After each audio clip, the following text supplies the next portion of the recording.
llamado como populista. Le han comparado como Hugo Chávez de Venezuela, con Lula de Brasil, con Evo Morales de Bolivia y aún con Donald Trump. ¿Quién es el auténtico Andrés Manuel López Obrador? Soy originario de un pueblo que se llama Tepetitán, del municipio de Macuspana, Tabasco, México, un dirigente social que me inspiró en lo mejor de nuestra historia. Me inspiro en dos curas, dos sacerdotes que lucharon por la independencia, Hidalgo y Morelos. Me inspiro por el mejor presidente que ha habido en México, un indígena zapoteco, Benito Juárez García. Y me inspiro en Francisco I. Madero, apóstol de la democracia. No me parezco a otros. Este sería su tercer intento de ganar la presidencia. ¿Qué ha cambiado para que tenga éxito esta vez? ¿Y cómo? ¿Usted? ¿Sus valores? ¿Sus posiciones? ¿O los votantes? Creo que es una combinación de factores. Primero, porque el pueblo de México está harto de la corrupción y están viendo en nosotros la posibilidad de un cambio verdadero que tenga como estandarte, como emblema, la honestidad. Eso es lo que nosotros ofrecemos, un gobierno honesto, sin corrupción. Por eso la gente nos está dando su apoyo, su respaldo, y por eso la tercera será la vencida. ¿Quién entre los líderes del mundo pudiera servir como un modelo por su presidencia? Franklin Delano Roosevelt, un titán de las libertades, que gobernó este país, Estados Unidos, en momentos difíciles, cuando la depresión, y sacó adelante al pueblo estadounidense con una política de impulso a las actividades productivas y de creación de empleo. Ese es un referente para mí. Me parece que ha tomado una posición moderada sobre la elección aquí en los Estados Unidos, sobre presidente Trump y sobre la actitud que México debiera adoptar. ¿Es así? Sí, no intervine durante la campaña porque debemos de ser respetuosos del derecho de cada pueblo a elegir libremente a sus autoridades. Es el principio de no intervención, de autodeterminación de los pueblos. Pero ¿por qué no ser más combativo? Trump, por ejemplo, es combativo. Sí, ahora es distinto. Ya cuando Donald Trump asumió el cargo de presidente y está ofendiendo a los mexicanos, la postura de nosotros es de rechazo a la política de odio promovida por Donald Trump y sus asesores. Nosotros vamos a defender siempre a los trabajadores migrantes, no solo de México, de Centroamérica, de América Latina y del mundo. Esta ciudad de Nueva York se construyó en lo económico, en lo comercial, en lo artístico, con la aportación de migrantes de todo el mundo. Más allá de las fronteras, se debe de garantizar el derecho de los seres humanos a vivir con libertad y con justicia. rechazan la política de odio, como dice. Sí.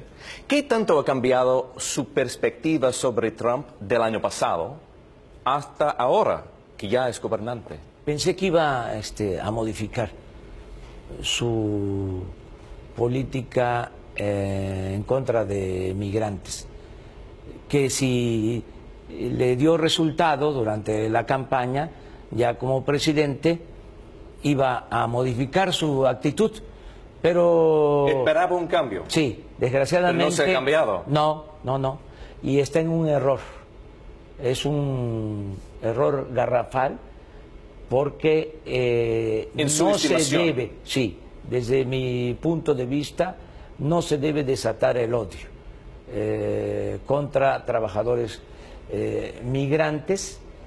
Es muy autoritario, pero además estridente, de confrontación. Esa política no es buena para Estados Unidos, no es buena para el mundo, ni siquiera es buena para él, porque si sigue así va a perder la próxima elección, no se va a reelegir. Con ese tipo de presidente, ¿cómo puede México renegociar el Tratado de Libre Comercio, NAFTA? Con firmeza, sin faltarle el respeto al presidente de Estados Unidos, Donald Trump, actuar con independencia, con soberanía, porque México no es una colonia de ningún gobierno extranjero. Pero si presidente Trump insiste en imponer tarifas sobre importaciones, ¿cómo debiera responder el gobierno mexicano? Hay que acudir a las instancias internacionales de comercio y presentar denuncias. El gobierno de México, si Donald Trump continúa con su campaña de odio en contra de migrantes mexicanos, cuando se den los cambios, nosotros vamos a acudir a la ONU y vamos a denunciar al gobierno de Estados Unidos por violación de derechos humanos y por discriminación racial. Y lo mismo en el caso de que quieran imponer aranceles y se caiga en una política proteccionista. Acudiremos a instancias internacionales de comercio. Específicamente, México ha declarado que aranceles no son compatibles con libre comercio. Sí, es una contradicción. ¿Es una posición que usted apoya? Sí, yo apoyo de que se tiene que buscar la libertad comercial y no aplicar una política proteccionista e imponer aranceles. Usted ha declarado que México requiere un nuevo modelo económico para fomentar crecimiento, para fomentar desarrollo. Específicamente, ¿cuáles partes del modelo actual no le sirven al país? La corrupción. No es una parte del modelo. Sí. Teóricamente. Bueno, teóricamente, pero en la práctica lo que ha impedido por completo el que haya resultados de la actual política económica ha sido la corrupción que impera, que reina en México. Entonces, lo primero es acabar con la corrupción, ahorrar, no tener un gobierno con lujos, llevar a cabo una política austera, ahorrar por no permitir la corrupción y ahorrar por no permitir el lujo en el gobierno, y ese dinero que se va a ahorrar, utilizarlo para el crecimiento económico y para la creación de empleos. Suena bien, muy bien, hablar de crecimiento, proyectos, infraestructura y también en austeridad fiscal. Pero usted conoce, sabe que la realidad es que es muy difícil para cualquier gobernante lograr esas metas, ¿cómo va a lograr un mayor gasto antes de conseguir todos los ahorros que buscará? Voy a conseguir ahorros, muchos ahorros. ¿Inmediatamente? ¿Cómo? Vamos a reducir sueldos de los altos funcionarios públicos. Los funcionarios públicos de México son los mejores pagados del mundo. Todo eso se va a terminar. El próximo presidente de México, para que tengas una idea, Eric, no va a trasladarse en aviones y helicópteros privados. En los últimos años, los gobiernos de México, de Felipe Calderón y Peña Nieto, en 10 años, han comprado aviones y helicópteros por una cantidad de 90,000 millones de pesos. Eso ya no se va a seguir haciendo. Pero 90,000 millones de pesos no va a cambiar todo el país. Pero te estoy poniendo nada más un ejemplo. Te voy a poner otro ejemplo. Peña Nieto se compró un avión que vale o costó alrededor de 10,000 millones de pesos. Un avión que no lo tiene Trump. Ese derroche, esa prepotencia no va a existir. Vamos a cortar el copete de privilegios que hay en el gobierno. Vamos a ahorrar y de esa manera vamos a financiar el desarrollo. ¿Qué rol tendrá sus planes para el sector energético? Vamos a utilizar al sector energético como palanca del desarrollo. Es una contradicción que México tenga petróleo y compremos gasolinas. Y la gasolina en Estados Unidos es más barata que en México. ¿Sabes qué se ha venido haciendo, Eric, desde hace muchos años? Por la corrupción se vende materia prima y compramos gasolinas. Es como si vendiéramos naranja y compráramos jugo de naranja. Eso ya no. Vamos a construir refinerías en México para dejar de comprar las gasolinas en el extranjero. Pero esa idea requiere un cambio de la reforma económica. Si es necesario, ¿cómo? Va a haber cambios. ¿Pero qué tipos de cambios? Legales, todos. No va a haber ninguna acción autoritaria. ¿Van a cancelar esas reformas? Vamos a actuar legalmente, primero preguntándole al pueblo de México, porque cuando se impusieron esas reformas no se le preguntó a los ciudadanos.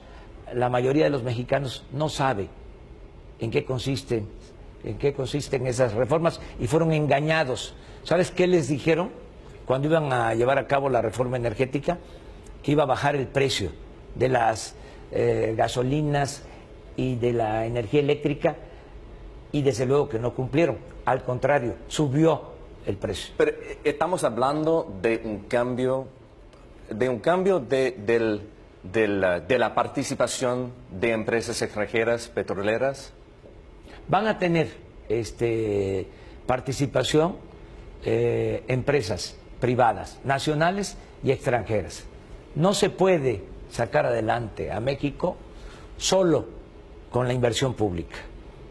Se necesita echar a andar los 3 motores de la economía: sector público, sector privado, sector social. Inversión pública, privada y social. Entonces, ¿no están considerando nacionalización? No, ni expropiación. Va a ser una revisión, ¿sí?, de las reformas estructurales mediante procedimiento democrático. Se va a llamar a una consulta ciudadana y van a ser los mexicanos, el pueblo de México, que es el soberano, el que va a decidir si continúan o no las llamadas reformas estructurales. Pero si el Congreso no está de acuerdo con esa idea, es que se va a renovar también el el año próximo el Congreso. Y yo espero que, como sucedió aquí, gane el presidente y gane también en el Congreso el partido del presidente. Y esto facilite las cosas. Y si no, no es útil Si no, hablar de política, sueños, tenemos que enfrentar escenarios realísticos. La política se inventó para evitar la confrontación y para llegar a acuerdos. Para eso es la política. Entonces, hasta en las circunstancias más difíciles, con la política se puede lograr el entendimiento. Bueno, Eric, Manuel, gracias. muchísimo gusto.